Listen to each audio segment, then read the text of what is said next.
Good morning dear students.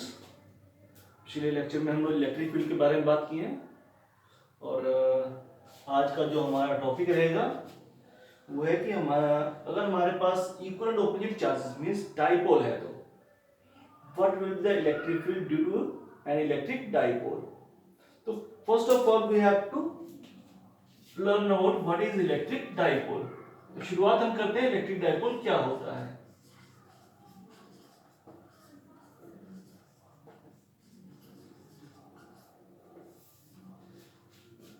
Two equal and opposite charges separated by a certain distance जिनका magnitude बराबर हो और उनके बीच में एक छोटा सा गैप हो, डिस्टेंस हो, तो वो जो सिस्टम बनेगा, system of two charges, that system is called dipole.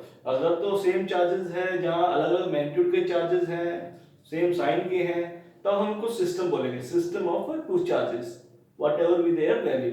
लेकिन अगर उनका मैग्नीट्यूड बराबर है और साइन ऑपोजिट है, then this system of two charges is called electric dipole. तो ये क्या हो जाएगा, system of two equal and opposite charges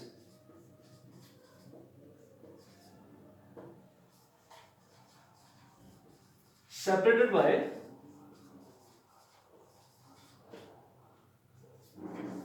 certain distance. कुछ डिस्टेंस होगा दोनों के बीच में, certain distance, that system is called electric dipole. जैसे लेट अस से हमारे पास एक चार्ज है प्लस क्यू, दूसरा चार्ज है माइनस क्यू और दोनों के बीच में थोड़ा डिस्टेंस है say L, then this system is called electric dipole. ज्यादातर बुक्स में आपको ये डिस्टेंस टू एल या टू ए दिखाई देगा, ज्यादा डिफरेंस नहीं है, आप एल भी कंसीडर कर सकते हैं। डिफरेंस सिर्फ इतना आएगा कि अगर हम लोग एल लेते हैं तो हमने क्लास 11 में सिस्टम ऑफ पार्टिकल में पढ़ा था कि all the distances should be measured from the centre of the system, कि सिस्टम के सेंटर से सारे डिस्टेंस मेजर करने हैं। तो अगर हम यहां से डिस्टेंस मेजर करना शुरू करेंगे इसके सेंटर से, तो इस तरफ L कंसीडर किया होगा तो L/2 बन जाएगा और L/2 का मतलब फ्रैक्शनल, तो हमारे कैलकुलेशन में L/2 या उसका स्क्वायर, तो फ्रैक्शन में टर्म आनी शुरू हो जाएगी, जिससे क्या होगा, कैलकुलेशन में लिटिल बिट कॉम्प्लिकेटेड हो जाएगा। और अगर हम लोग इसको 2L लेते हैं तो यहाँ पे क्या हो जाएगा, half of distance L and than half of distance L। तो हमारे पास जो कैलकुलेशंस आ रही होगी उसमें यहाँ पे हाफ डिस्टेंस L यानी कि होल नंबर आ रहा होगा और होल नंबर आने से हमारी कैलकुलेशन लिटिल बिट इजी हो जाएगी। That's why in most of the books ये डिस्टेंस 2L या 2A कंसीडर किया गया है। तो ये हमारे पास सिस्टम बन गया, system of two equal and opposite charge separated by certain distance is called electric dipole.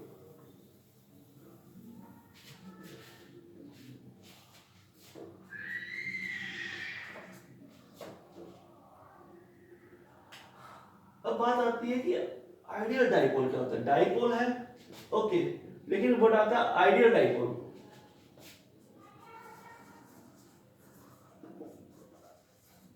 Ideal dipole का मतलब है कि चार्जेस बहुत ज्यादा हो, the value of the magnitude of charge should be very large and the separation should be very very small, infinitesimal small, यानी कि हमारे ये सब एटॉमिक लेवल पे आ जाए। Such type of dipoles are called ideal dipole। तो dipole क्या हो जाएगा, the dipole for which the size is very small, the dipole having very very small size, that is 2L should be very approach to 0 से, should be very very small and the charge should be very very large so that their product remains a finite value. So such dipole is called ideal dipole. The dipole having very very small size is called ideal dipole। Dipole है तो एक term I dipole movement. Next is dipole movement.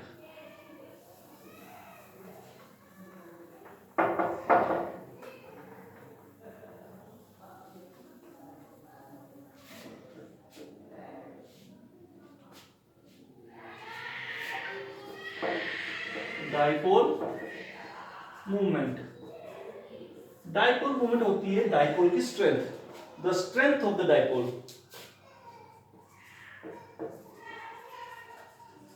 Strength of the electric dipole is called dipole moment।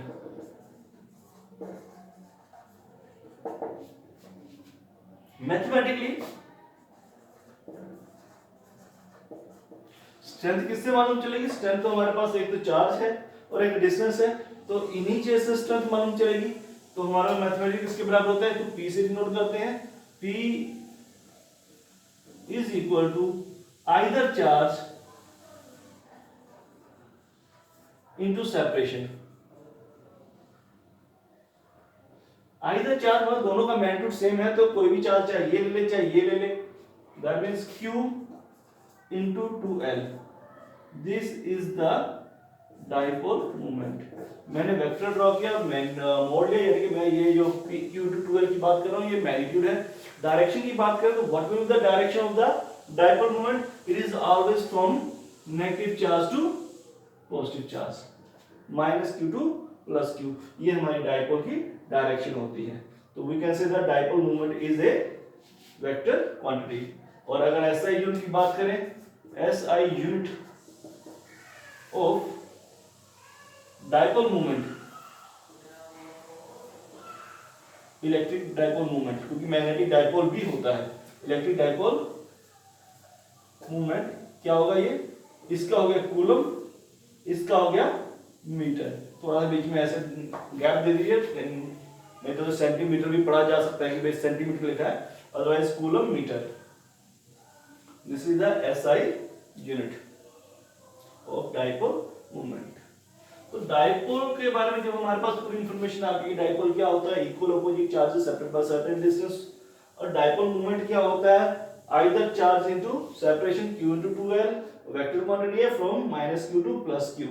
ये सारी information आने के बाद हमारे पास आ जाता है कि इस डाइपोल की वजह से इलेक्ट्रिक फील्ड, क्योंकि हम तो इलेक्ट्रिक फील्ड फाइंड कर रहे हैं चैप्टर में, इस चैप्टर में मोस्टली हम लोग क्या कर रहे हैं, इलेक्ट्रिक फील्ड फाइंड कर रहे हैं और इलेक्ट्रोस्टैटिक फोर्स से डील कर रहे हैं। तो अगर हमारे पास कोई डाइपोल कहीं पड़ा है तो उसकी सराउंडिंग में उसका फील्ड कितना होगा, what will be the electric field due to an electric dipole.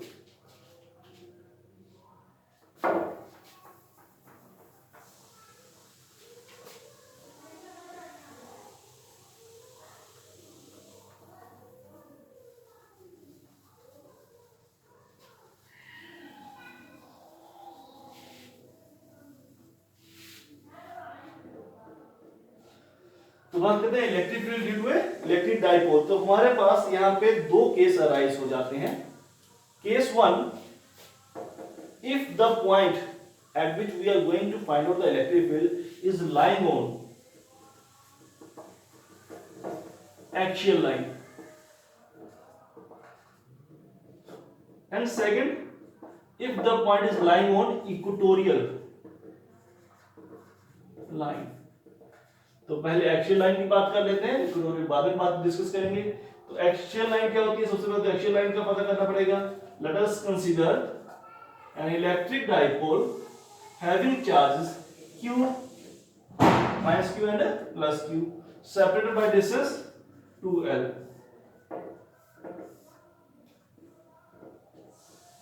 and a point P where electric field is to be find out on the axial line of this dipole। axial line क्या होती है? Line joining the centre, जो दोनों charges के centre में से पास कर रही है, दैट इज एक्सिस, और उसे हम एक्सियल लाइन कहते हैं। तो अगर उस लाइन पे हमारे पास कहीं पे पॉइंट P पड़ा है तो उस पॉइंट P पे कितना इलेक्ट्रिक फील्ड होगा, that we have to find out. Let this point P is at distance r from the center of the dipole. Therefore, electric field at P due to -Q charge, -Q charge के लिए electric field find करना तो क्या करना पड़ेगा? Test charge रखेंगे तो वो क्या होगा? अट्रैक्ट होगा, तो electric field will be toward the negative charge. तो ये हो गया E -Q। P minus Q will be equal to 1 by 4 pi epsilon naught Q by distance कितना हो जाएगा, डिस्टेंस हो गया ये वाला हमारे पास, यहां तक तो r था, आगे l, तो ये हो गया r प्लस l, यहाँ पे आ गया r plus l whole square.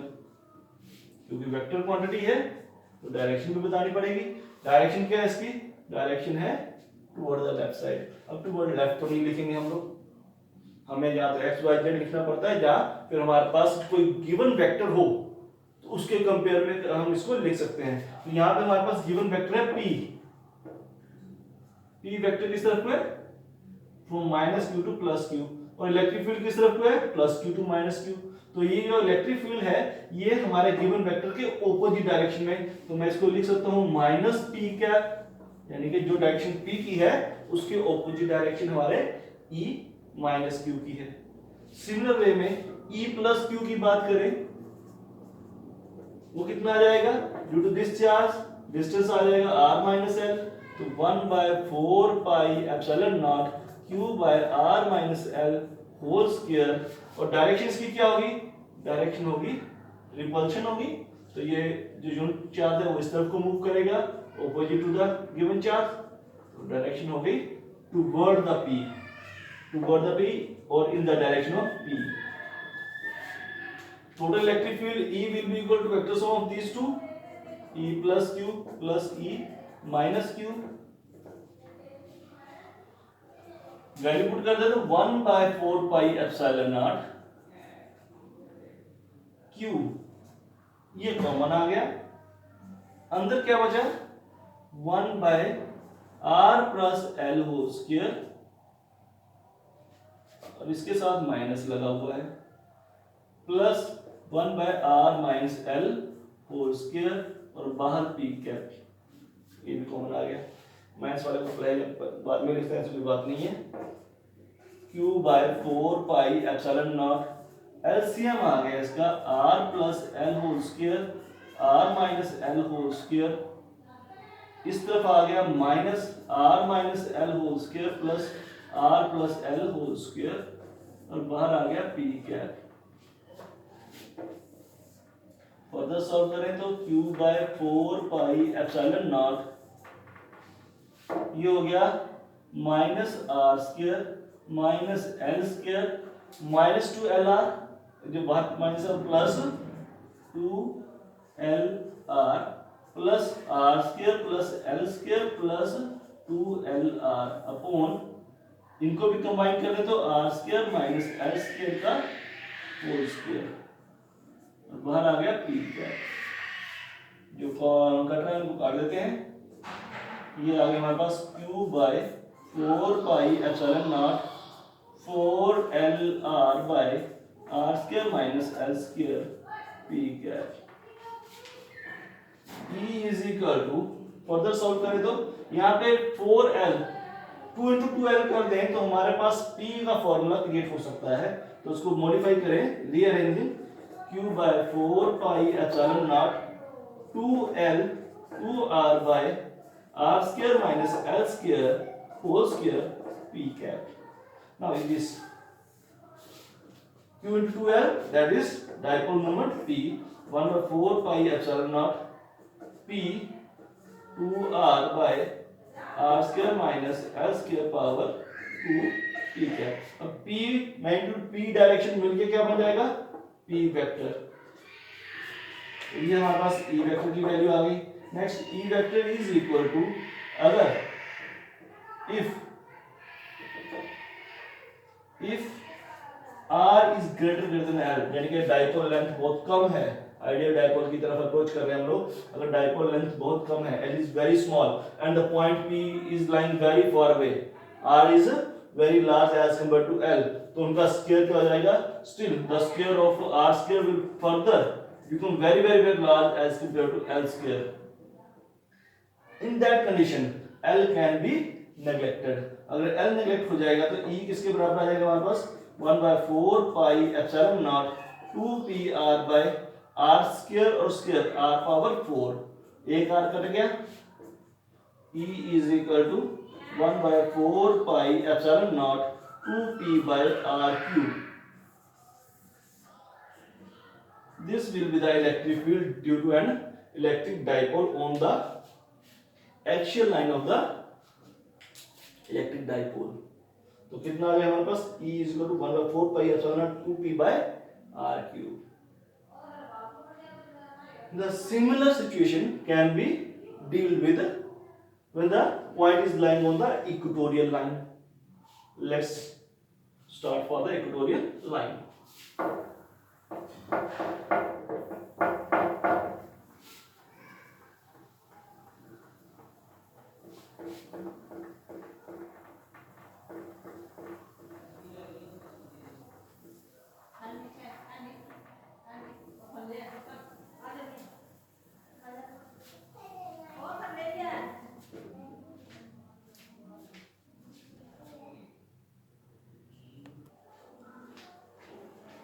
Next topic which we were discussing about the electric field of the equatorial line of the dipole. तो पहले तो देखते हैं इक्वेटोरियल लाइन होती क्या है.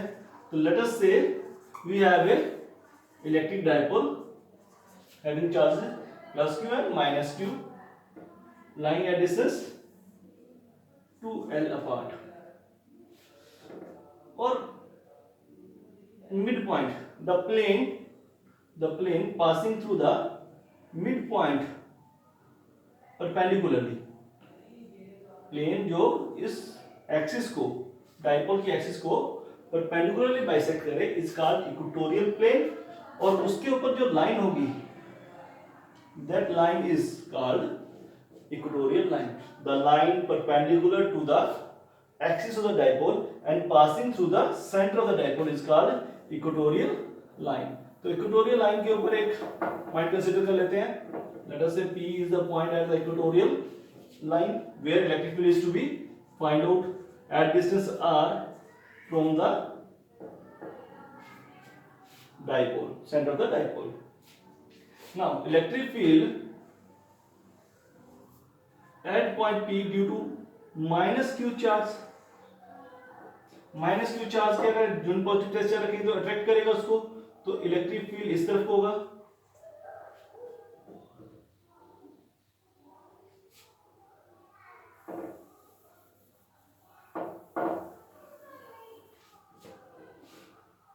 कितनी वैल्यू आ जाएगी E माइनस क्यू की.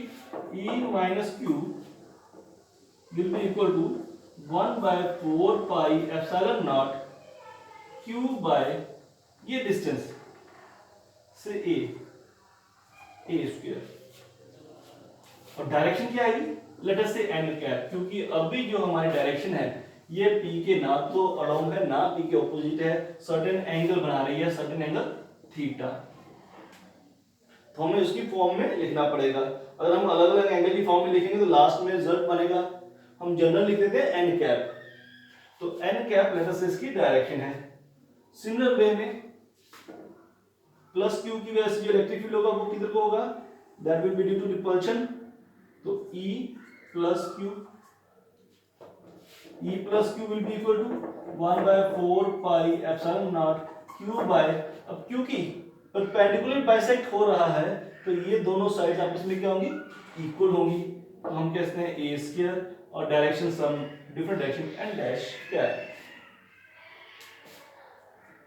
टोटल मैग्नेटिक फील्ड फाइंड करना है तो हमें इन दोनों को ऐड करना है, वेक्टर सम. तो वेक्टर सम करने के लिए हम क्या करेंगे, या तो वो फॉर्मूला लगाओ, थीटा है तो ये 2 थीटा बन जाएगा. तो E is equal to E plus Q square plus E minus Q square plus 2E plus Q E minus Q cos 2 theta. वो थोड़ा कॉम्प्लिकेट हो जाएगा. तो दूसरा मेथड हमारे पास है रिजॉल्व करके, कि अगर हम इन वेक्टर्स को रिजॉल्व कर दें, E माइनस क्यू को रिजॉल्व करें तो एक वेक्टर ये बन गया, एक वेक्टर ये बन गया. अब ये एंगल थीटा है तो ये एंगल भी theta. Alternate angles, alternate interior angles. तो ये हमारे पास E minus Q cos theta बन गया और ये बन गया E minus Q sine theta. Same way में अगर हम इसको रिजॉल्व करें तो ये एंगल कॉरस्पॉन्डिंग एंगल थीटा, तो इस तरफ आ जाएगा E plus Q cos theta और ऊपर आ जाएगा ऊपर की तरफ E plus Q sine theta. अब क्योंकि थीटा दोनों में सेम है तो साइन थीटा वाला पार्ट तो दोनों में इक्वल। अब E की मैं मैग्नीट्यूड देखूं प्लस क्यू का और माइनस क्यू का, दोनों आपस में क्या है same, 1/4 q by a square। That means E plus q sin theta and E minus q sin theta being equal and opposite will cancel each other। ये दोनों एक दूसरे को कैंसिल कर देंगे तो नेट इलेक्ट्रिक फील्ड जो E है वो किसकी वजह से बचेगा, क्योंकि cos कंपोनेंट सेम डायरेक्शन में वो ऐड अप हो जाएंगे। E plus q cos theta plus E minus q cos theta। Direction की बात करें तो अब डायरेक्शन में मेरे पास पर्टिकुलर है, डायरेक्शन है P के ऑपोजिट, P इस तरफ जा रहा है तो ये डायरेक्शन है माइनस P के। सो अब इसको सॉल्व करना इजी हो गया हमारे लिए। सबसे पहले तो वैल्यू पुट कर दें तो दोनों में 1/4 pi epsilon naught q by a square common है, अंदर cos थीटा ये हो गया 2 cos थीटा और minus p cap which is equal to, अब cos थीटा की वैल्यू देखें तो cos theta base upon hypotenuse, base क्या है l, हाइपोटेन्यूज क्या है a, तो cos theta is equal to l upon a, 1/4 pi epsilon naught q by a square 2l by a।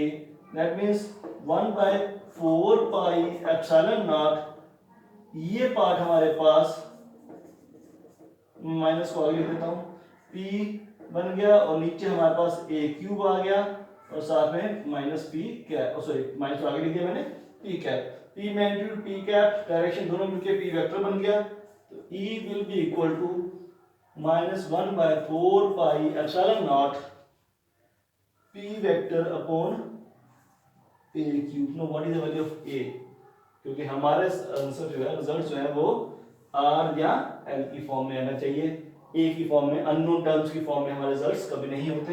We have to convert a into in term of r and l।